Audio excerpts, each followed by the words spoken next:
notorious Big Foot. It's the legend that refuses to die. How is it that after all these years, Sasquatch still holds such sway over the American imagination?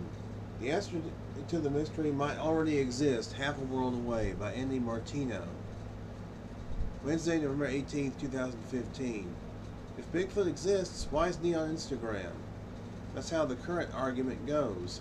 In our age of ubiquitous camera-ready smartphones, when we share every mundane moment across social media, surely someone somewhere would have snapped a selfie with the big guy by now. How is it that the most convincing evidence remains a grainy 48-year-old film clip that looks suspiciously like a guy in gorilla drag? The 91 people gathered in a YMCA lodge 68 miles southwest of Buffalo don't want to hear it. They've plunked down $20 apiece to spend an October Saturday in this cabin by the lake, home to the 4th annual Chautauqua Lake Bigfoot Expo. Folks make new friends and renew old acquaintances as they chat and mill about the mess hall, which today serves as an auditorium and convention center of sorts. Many wear buttons that declare, "I believe." A kitchen in back serves pizza and snacks. Vendors hawk all kinds of Bigfoot merch. One draws a crowd with photos of footprints of the day's star attraction. Stuffed Sasquatches are another popular item. Peter Weimer, the event's founder and organizer, is admirably transparent about what inspired him to put on this show. The entrepreneurial bug, he concedes. We're the only Bigfoot convention in the world available as a video on demand.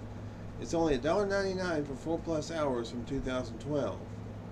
The convention hearers fill rows of folding chairs and listen in rapt attention as a burly man named Steve Coles, the Squatch detective he calls himself, offers a behind-the-scenes look at how Bigfoot reality shows are made. Another speaker clicks through a PowerPoint presentation on what to bring while Bigfooting: thermal imager, audio recorder, headlamp with green or red filter, and how to behave in the woods. Attitude is paramount. Keep it professional at all times. Other folks have more urgency for being here. They've seen Sasquatch and they want to share their stories and find comfort in a community of witnesses. They convey a deeply felt belief that there is more to the world than we know.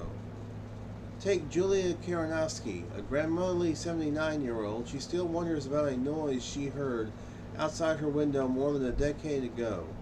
An intense dream, or was it, followed, which triggered a search for answers that continues to this day. Karanowski's experience occurred about 15 years back, after she moved with her husband to Niagara Falls, New York. During the first night in their new home, Karanowski woke to use the bathroom and heard a growl outside the window, deep and unfamiliar. She sat on the edge of the bed for several minutes until the noise stopped. A few hours later, around 4:30, she had a nightmare as real as life. An enormous hairy man stood at the same window, peering in. After a few moments, he walked across the front lawn, up a stream, and out of sight. Weeks later, still unsettled by the experience, Karanowski described her dream to a neighbor. "Oh, that's the big man," the neighbor told her. "Some people call it Bigfoot. He lives there on Tuscadora. We don't bother him. He doesn't bother us. He's been there for years." Karanowski concedes that her experience proves nothing, yet she is driven to understand a moment so odd and so vivid that it compelled her to be here. "I had no interest in Bigfoot before that," Karanowski tells me, "but after I started watching movies and reading books about it, I found out about this conference and said I've got to go. I like hearing other people's stories." Like the one told by Dave Wargo, 58, who claims he encountered a Bigfoot in 1973 and is still struck by the enormity of its excrement. Wargo wears a straw cowboy hat and leans on a cane cut from a tree as he spins a folksy yarn about his experience. It was 1973 in Lorain County in northern Ohio when Wargo saw Sasquatch. He was out hunting woodchuck among the soybean farms of his hometown with his dad, brother, and a friend. Walking along the railroad tracks, they spotted what they initially thought was a deer, but as Wargo recollected, it reeked like the worst homeless person you ever smelled, with a bit of skunk sprayed on.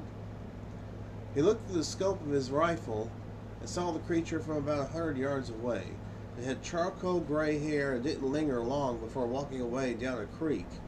Wargo and his friends found footprints in the mud that were 6 inches longer and 4 inches wider than Wargo's size 15 shoe. The crew spent the rest of that summer tracking Harry, as the locals called him, and once found an especially memorable mound of evidence. It was the biggest poop you ever could see, Wargo says. If you look at bear poop, it has hair in it because they're licking themselves like a dog. This poop, it has no hair in it. Karanaski, Wargo, and others who give testimony seem earnest and truthful, even though their stories share a flaw common to any involving an unverified species. They're inconclusive and unsubstantiated. They never end with a corpse, or a capture, or DNA evidence, or even a photograph. And so Bigfoot remains on the pulpy edge of popular culture, out there with Area 51 and Elvis sightings. Still, the true believers' confident retellings pull you in, make you want to believe. Before long, you're doubting your own common sense, questioning your skepticism. What if? Could this thing really exist? The short person. Half a world away from the Chautauqua Lake conventioneers, and altogether different bipedal primate is stirring considerable interest. This creature, also hairy like Sasquatch, but described as being significantly smaller in stature, is believed to live under deep cover in the rainforests of Sumatra and Indonesia, and according to Lauren Coleman, it may be the key to finally unlocking the mystery of Bigfoot. In his various day jobs, Coleman, 68, was a psychiatric social worker and the author of Suicide Clusters and the Copycat Effect. An expert on teen shootings and suicides, he is often called upon to comment on school massacres. Coleman is also one of the world's leading authorities of cryptozoology, a quasi-scientific field devoted to the study of hidden animals, otherwise known as cryptids, and he has taught a popular cryptozoology course at the University of Southern Maine. Cryptozoologists are serious hobbyists who work outside the mainstream and spend much of their free time and money searching for the likes of the Loch Ness Monster, Yeti, Dover Demon, Monarch Monster, and of course Bigfoot. They collect footprints, conduct wilderness expeditions, and interview eyewitnesses.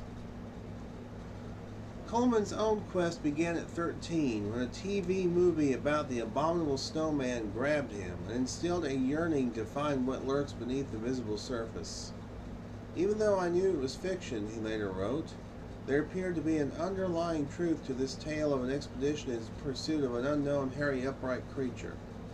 As a young man, Coleman would cruise along Route 66, stopping in towns to solicit accounts of the hairy guy, the giant turtle, whatever it was that the people in a given area claimed to have seen. In 2003, a now retired Coleman fulfilled a dream held for many years and opened the International Cryptozoology Museum, located on a side street storefront in Portland, Maine. This museum draws approximately 10,000 visitors annually, which represents an explosion of interest from decades ago. According to Coleman, roughly 5 people in the world identified themselves as cryptozoologists in 1965. Now conferences routinely draw 800, and Coleman corresponds with thousands of believers, skeptics, journalists, and other interested folks. On an October day, drizzly and thick with the scent of North Atlantic sea air, Coleman leads the way to the museum's non-fiction room, a modest space filled with footprint casts, films of Bigfoot, and other artifacts culled from 55 years of impassioned research. Coleman's hope of further discovery sits in a small glass case in the middle of the room labeled Classic Animals of Discovery. The vitrine displays examples of creatures once only rumored to exist, which later were verified by science. One of those, the okapi, a fantastical beast that looks like a giraffe fused with a zebra, wasn't officially identified until its capture in Central Africa and the present-day Democratic Republic of the Congo in 1901. Also represented is the giant panda, depicted as rare and legendary in ancient Chinese texts, but which only existed as folklore in the Western Hemisphere well into the 19th century, when a hunter presented a skin to a Frenchman. It wasn't until 1916 that a Westerner first witnessed a giant panda, and 2 decades later when one arrived in America. Conversely, the coelacanth, a fish believed to be extinct since the Cretaceous period until it was discovered in 1938, is also featured. Cryptozoologists believe it is plausible that, because these species were verified only recently, others might cross from myth and eventually land in Coleman's collection. While researching one of his many books on the subject, Coleman identified one he believes will do so, the orang pendek. This potential primate is said to live in the jungles of Sumatra, mostly in and around the 13,000 square mile Kerinci Seblak National Park. It is 4 to 5 feet tall. Orang pendek means short person in Indonesian, has dark hair, brawny muscles, and walks upright. Reports of sightings, both by locals and Western eyewitnesses, have persisted for at least a century, and in recent years, determined cryptozoologists have produced an uptick in expeditions. Coleman sees orang pendek as a precursor to serious Bigfoot research. I think this new primate species will be found in my lifetime, he says. Once that happens, the floodgates for support of more research on unknown hominoids will open. That would mark a new turn in the Bigfoot story, a legend that is much older than America itself. Roughly 1,000 years ago, the Yokuts of the San Joaquin Valley in present-day Central California drew an 8.5-foot-tall figure in pictographs, calling him the Hairy Man. These depictions looked a lot like later accounts of Bigfoot, and the hirsute fellow was pictured with his family. Most fascinating, he was portrayed matter-of-factly alongside humans, coyotes, beavers, bears, frogs, and other animals. In no way was he presented as mythical, mystical, or mysterious. Just there. Hairy Man's features were similar to figures and stories passed down by Native Americans in far-flung areas. Coleman devotes a section to these early traditions in his 2003 book, Bigfoot, The True Story of Apes in America, published by Simon & Schuster. There is stuff from colonial times. You can read reports. The Native Americans are seeing hairy creatures. They just don't know what they are, Coleman says. Native peoples have different names for it in the East. Most of the Algonquin tribes have different names for Wendigo, a Bigfoot-like creature. Encounters persisted for centuries after the Europeans arrived. Coleman uncovered news accounts of a wild man of the woods near Ellsburg, New York in 1818. The journal Scientific American wrote in 1846 about a monstrous wild man in the Ozarks. These bad boys were, you guessed it, large, hairy, bipedal, and ape-like. The tales continued, some enduring and some debunked, until a California newspaper columnist coined the term Bigfoot in 1958. The name helped trigger an era of heavy pop culture interest that has never really receded. 9 years later, the most intriguing and controversial evidence in the history of the American Bigfoot surfaced, the so-called Patterson-Gimlin film. Building the Case, the International Cryptozoology Museum. The Classic Animals of Discovery exhibit above displays models of animals once early rumored to exist, which were later verified by science, including the okapi, top right, and giant panda. Roger Patterson was a Bigfoot enthusiast who wanted to shoot a documentary on the subject. He had already self-published a book, Do Abominable Snowmen Really Exist?, which some contend discounts the film's credibility. I believe it was The Abominable Snowmen of America Really Exist, if I'm not mistaken. And that is. Patterson rented a 16mm camera and enlisted his friend Bob Gimlin and set out on horseback for Bluff Creek, an area of Northern California known for Bigfoot sightings. You've probably seen their footage, shaky and out of focus, which purports to capture a Sasquatch walking in the wilderness. Most notable is the moment when the creature glances over its shoulder and makes eye contact with the camera. Decades of debate followed. Patterson, who died in 1972, was linked to a Hollywood costume designer who could have helped to create a lifelike gorilla suit, though that was never proven. Gimlin, now 84 and seemingly not prone to exaggeration or histrionics, stands by his eyewitness account. As with all of these cryptid arguments, you can easily tumble down an internet rabbit hole and lose yourself trying to untangle the thread. Still, the Patterson-Gimlin takeaway is simple, and it applies to the entire Bigfoot discussion. It might inspire deep skepticism, but it has never been proven true or false enough to end the conversation or to get us any closer to a conclusive pronouncement. That is, unless the discovery of Orang Pendek convinces scientists that Bigfoot is worth sustained and well-funded research, or so Coleman hopes. He derives this optimism in part from a group of British adventurers and Cliff Barackman, a host of Animal Planet's popular series Finding Bigfoot. These men have devoted considerable time and resources to finding the Orang Pendek in Sumatra and return with compelling evidence and one first-hand encounter. There is such a thing as monsters. In September of 2009, Adam Davis returned to the green jungles of Sumatra. Then a 41-year-old civil servant living in Birmingham, England, Davis had once again used his savings and vacation time to trek through the rainforest, hoping to find Orang Pendek. Like Loren Coleman, Davis was gripped from a young age by stories of creatures both mythical and real. He is motivated not only by a desire to pin down this mystery, but by a mission born of personal tragedy. When he was a small child, Davis's 4-year-old sister died of cancer. Right then, he resolved to spend his limited time on Earth pursuing whatever compelled him. You never know when you're going to go, so I wanted to max out on life, Davis says. That attitude led him to Sumatra in the late 1990s, after learning of growing interest in the Orang Pendek spearheaded by Debbie Martyr, a program manager for Fauna and Flora International, an international conservation organization based in Cambridge, England. Founded in 1903, FFI is currently involved in 140-plus projects in more than 40 countries. In recent decades, Martyr has overseen a major Sumatran tiger conservation program, which has slowed the decline of this endangered species and accelerated breeding. For her efforts, she was honored last year by Queen Elizabeth as an MBE, or Member of the Order of the British Empire. In 1996, after hearing convincing accounts of Orang Pendek encounters by locals in Sumatra, and allegedly glimpsing it herself, Martyr approached FFI with a request for research funding. As Martyr details in a passage that is widely circulated online, she did not respond to interview requests. It was walking between two trees, vegetation to about hip level. This gorgeous, graceful, very strongly built primate, a big ape, walking out of the legend and into broad daylight, lit up by the sun. If I'd been concealed in undergrowth, I could have said, well, I saw something, but I didn't see something. I saw an Orang Pendek.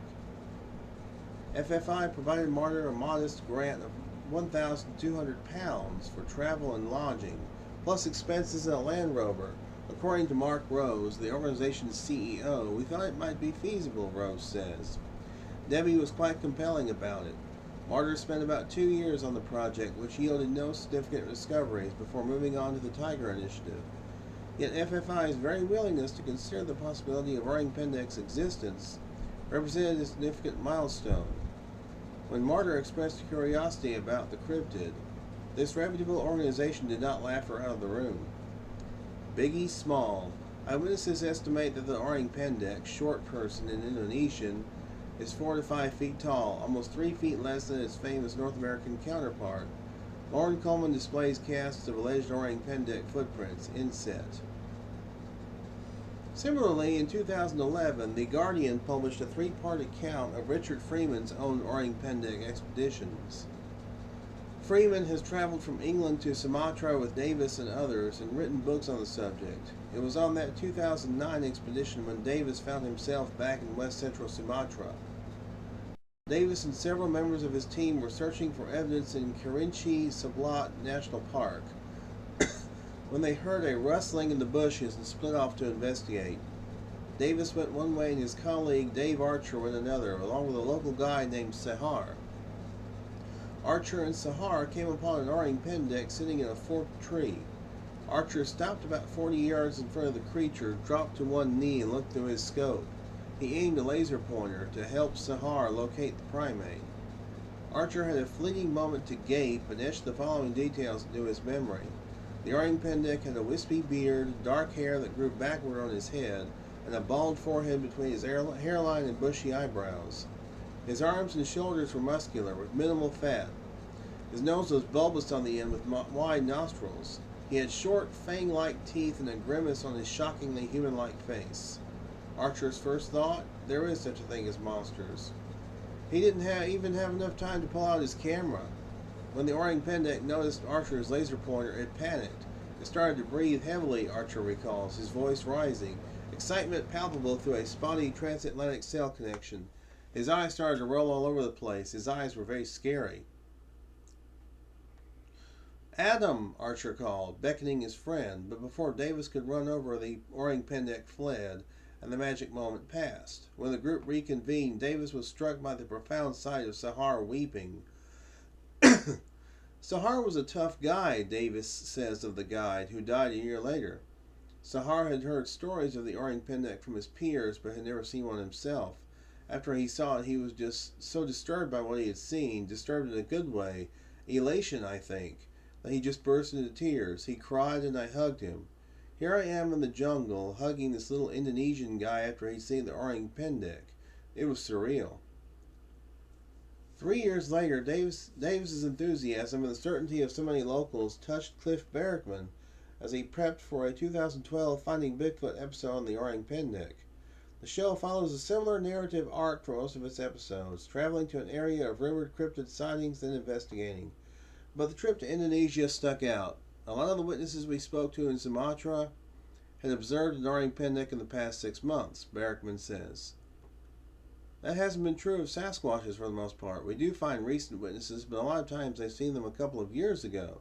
I started to think, holy smokes, these farmers are seeing orang pendek kind of a lot. The brief television expedition did not lead to a sighting, but Barackman's visit to the jungle left him riveted. While in Sumatra, he bonded with Davis, who served as an advisor for the episode. Upon his return home to Portland, Oregon, Barackman decided to launch the Orang Pendek project, contacting several locals to investigate reported Orang Pendek sightings. A few have attempted to scam him with crude fake footprints, but Barackman believes he knows the difference between those and the real ones, of which he has collected about 50. Barackman reiterates the key obstacle, research funding, and draws the link between the Orang Pendek and Bigfoot. I think funding is the key to hairy hominoids worldwide, really. Sasquatch is included, he says. You have all these amateurs running around doing bad science, whereas if there was a concerted effort by an institution, I think it would be a done deal before too long. Bolstering the case for legitimate Orang Pendek exploration is the 2003 discovery by archaeologists researching Homo sapiens on the Indonesian island of Flores. They were surprised to find skulls, skeletons, and tools of a different, previously unverified human species, Homo floresiensis, 3.5 feet tall and known popularly as the Hobbit. This represented a new link on the evolutionary chain. Even more surprising, the Hobbit survived until 12,000 years ago, or nearly 30,000 years past the Neanderthals. As new discoveries and new insights into who we are continue into the current century, wouldn't we further eliminate our own humanity by way of verifiable evidence of Orang Pendek, or for that matter Bigfoot? Show me the body. The Orang Pendek enthusiasts have made impressive headway, according to Dr. Jeffrey Meldrum, professor of anatomy and anthropology at Idaho State University. They have collected some interesting forensic evidence, says Meldrum, whose openness to the evidence of cryptids has exposed him to criticism from colleagues. Adam Davis has a footprint. He is an adventurer, an outdoorsman. I have to admire that. Meldrum considers the Orang Pendek plausible and Bigfoot worthy of exploration, though from a psychological perspective he finds it interesting that Westerners are excited about an alleged creature in Sumatra. It's always easier to accept the possibility that there is a monster over there in someone else's backyard, he says. As for the common argument that a cell phone camera would have captured these cryptids by now, if they existed, Meldrum finds that thinking wrong-headed. There is this attitude that there is no square inch of North America that hasn't been traveled, he says. People don't realize the extent of the area that remains unoccupied. I'm not saying that the scientific community should recognize the existence of a Sasquatch, but I do think the scientific community, if it's true to the principles of scientific exploration, should engage. The entire cryptid issue, from screaming headlines to schlocky reality TV, is presented campily, and that, Meldrum contends, is the fault of science's closed-mindedness. These cryptids have been dismissed by mainstream anthropologists as mere folklore, he says. There are a couple of reasons for that. Science has historically been very conservative. That has served it well to a degree, but there comes a point where where that is a handicap. Into the void left by scientists unwilling to engage have stepped the cryptozoologists. They are not scientists, they are amateur enthusiasts. And so the subject has become very tabloid. This tabloidy framing characterizes most attempts to explore Bigfoot. The sensationalistic History Channel special, Bigfoot Capture, which debuted on November 9th, is typical Meldrum, who appears on the show, Meldrum, who appears on the show, took to Facebook to decree the dramatic liberty taken by the show's producers, or take the National Geographic Channel's exploration of the Patterson-Gimlin film in 2010. That program follows Bill Munns, identified as a Bigfoot researcher, computer animator, and Hollywood costume designer, into the home of Roger Patterson's widow, where he becomes the first person ever to analyze the original film. Previous studies were done on copies of copies, which, as the film degraded, made it harder to examine. Scrutinizing the original footage frame by frame, Munns makes several interesting points. Employing biomechanical gait analysis, he notes how the Sasquatch bends its knee in a way that would be impossible for a costumed actor to do.